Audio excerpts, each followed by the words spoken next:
আসসালামু আলাইকুম। Donald Trump মার্কিন প্রেসিডেন্ট বলেছেন আগামী সপ্তাহেই ইরানের সঙ্গে আলোচনা হবে। ইরান এখনো কিছু বলেনি। আবার মার্কিন প্রেসিডেন্ট ডোনাল্ড ট্রাম্প যা বলেন তাই হয়, বিষয়টা তাও নয়। যেমন তিনি এক এক সময় কথা বলেন, অনেক মার্কিন কর্মকর্তারাই বলছেন যে তিনি মুখে যা বলেন তা করেন না, যা বলেন না তাই করেন।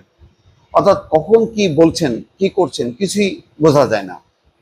তো এর কারণ হলো এই যুদ্ধের সময় দেখা যাচ্ছে যে 2 সপ্তাহ সময় দিয়েছিলেন, 2 দিন পরেই হামলা করলেন।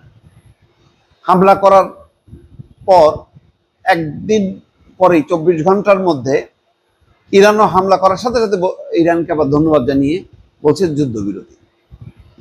তো অথচ বলা হচ্ছিল যে ইরান যদি পাল্টা কোনো ব্যবস্থা নেয় তাহলে আরো ব্যাপক হামলা করা হবে, কিন্তু পিছিয়ে আসলেন।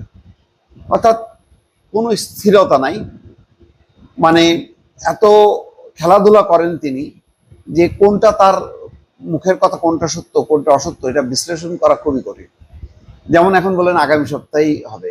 ইরান কি বলছে যে হ্যাঁ ডোনাল্ড ট্রাম্প আমাদেরকে বলছে?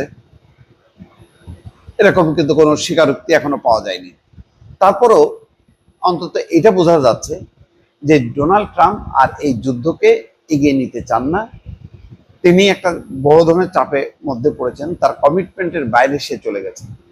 ডোনাল্ড ট্রাম্পের অঙ্গীকার ছিল যে তিনি আসার সাথে সাথে পৃথিবীতে সব যুদ্ধ থেমে যাবে, হামাসের সাথে ইসরায়েলের যুদ্ধ শেষ হবে, ইউক্রেনের সাথে রাশিয়ার যুদ্ধ শেষ হবে, কিন্তু কোনো শেষ হয়নি, বরং মাত্রাটা আরো বেড়েছে। এটা তার একটা ব্যর্থতা। অর্থাৎ তিনি তার কথা রাখতে পারেননি, তার কথা অনুযায়ী কাজ হয়নি। এবং শুধু তাই না, বরং মার্কিনীদের যে জনমত যুদ্ধের বিরুদ্ধে সেটাকে ডিঙিয়ে বা এড়িয়ে তিনি সরাসরি মার্কিন বাহিনীকে নির্দেশ দিয়েছেন যে ইরানের ভেতরে হামলা চালাতে, এবং সেই হামলা চালানো হয়েছে।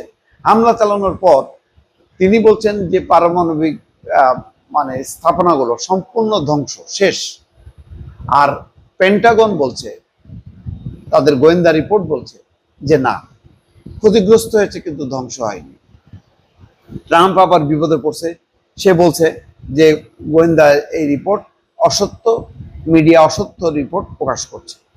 যাই হোক, এখন বলা হচ্ছে যে ডোনাল্ড ট্রাম্পকে ন্যাটো সম্মেলনে গিয়েছিলেন ডোনাল্ড ট্রাম্প, তখন তাকে জিজ্ঞাসা করা হয়েছিল যে এরপর কি হবে। জবাবে